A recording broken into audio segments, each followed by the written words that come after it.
Ekale, good morning, good afternoon, good evening. Wherever it is you're watching me today, I say good day to you.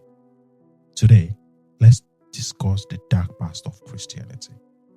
It's going to be a long video, so sit tight.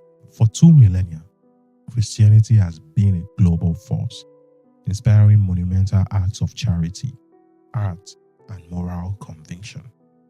Its core message is one of peace, love, and redemption. But history demands we look beyond the sermons and the saints. For the same faith that inspired abolitionists and humanitarians, as in the other hands, sanctioned mass violence, political conquest, and profound human suffering. This is the uncomfortable history of actions taken in the name of Christ. A history of crusades, forced conversions, witch trials, and chains. The first major institutional violence sanctioned by the church was the Crusades, beginning in 1095, launched by Pope Urban II. These were religious wars framed as reclaiming the Holy Land.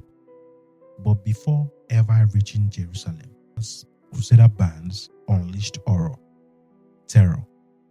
In the Rhineland, thousands of Jews, a peaceful, established European population, were massacred in a brutal precursor to the official campaign.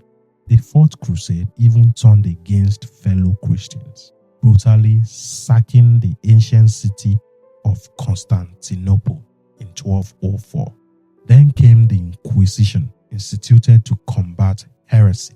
Institutions like the Spanish Inquisition, starting 1478, became powerful tools of social and political control. Its primary targets were often conversos, Jews, and Muslims who had converted to Christianity, accused of secretly reverting to their old faiths. The methods were simple, yet terrifying. Isolation, torture, and the infamous auto da fe, the public ritual that often culminated in the execution of the condemned by burning at the stake. In the pursuit of doctrinal purity, the church created an apparatus of state-sponsored terror. The obsession with spiritual enemies wasn't confined to Europe. Across the ocean, in the Puritan colony of Massachusetts, that fear reached its fever pitch in the Salem witch trials of 1692, fueled by rigid religious dogma and communal suspicion. Accusation of witchcraft spread rapidly. Unlike the formalized European Inquisitions, Salem was a localized, community-driven panic. Yet, the outcome was the same.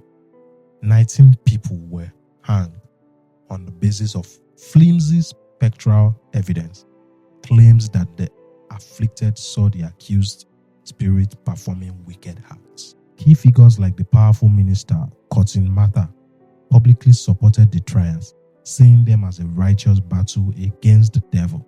The trials were a chilling demonstration of how absolute religious certainty, absent judicial reason, can lead to devastating injustice.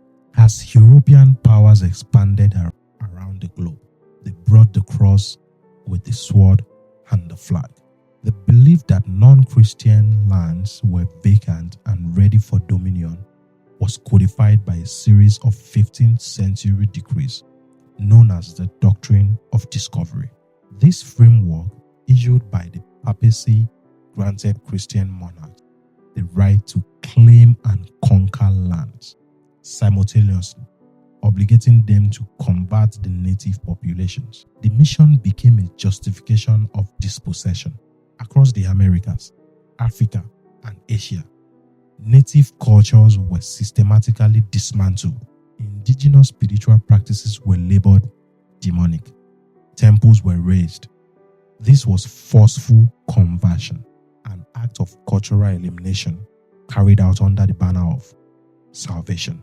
The lasting damage is tragically visible in institutions like the residential schools in North America, often run by various Christian denominations, funded by governments but operated by the church.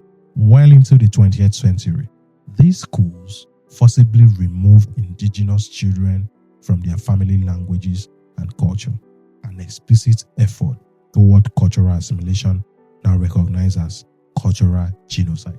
Perhaps the most painful intersection of faith and cruelty is the role Christianity played in the transatlantic slave trade. While many Christians would later spearhead the abolitionist movement, for centuries, ministers, plantation owners, and Christian institutions actively supported and participated in the enslavement of Africans. They did so by weaving theological justification.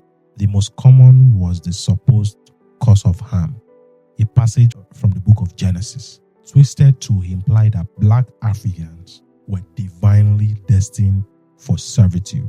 Churches themselves often owned slaves. Ministers preached that obedience to a master was a godly duty for the enslaved.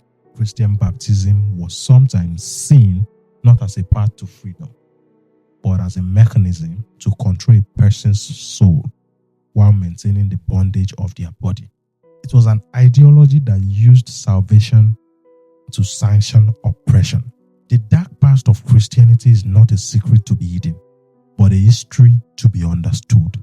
It is a story that shows what happens when faith, power, and human fallibility combine. To acknowledge the Crusades, the Inquisitions, the witch trials, the slave trade, and the cultural eradication of colonialism is not to deny the genuine good that the faith has inspired. It is simply to accept that the road to righteousness is often paved with human ambition and violence. For any faith that seeks to stand for morality in the modern world, this history is not just a footnote. It's a mandatory and sober point of reckoning. Remember that. Iro. Bawa Soro.